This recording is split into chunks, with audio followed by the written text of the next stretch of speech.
Yeah, no, for sure. He's He went getting over to paid Bellator now. and made it right. Now, let me ask you, in terms of wrestling, when you said, BJ Penn called and that was your first interest, but were you aware in Ohio you had like Coleman and Randleman and like there were other wrestlers Hammerhouse.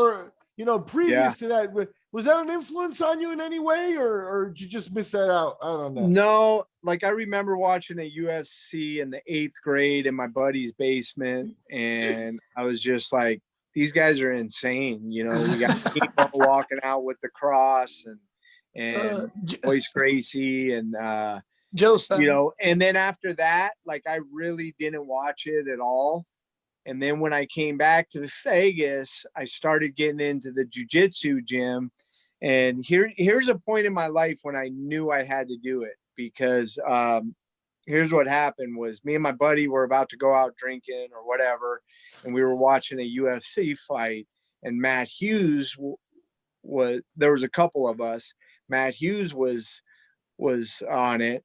I probably had a couple beers in me, and everybody's like asking me, hey man, could you beat Matt Hughes? He was a wrestler too. And I'm like, oh yeah, of course, man. He was a 2-time All-American. I was a 3-time All-American. But I remember waking up the next morning like, oh, you piece of shit. You're talking about stuff that you don't know about. Now I have to do this, because I'm not going to be that guy on a bar stool talking about like, oh, wow. I could have done this.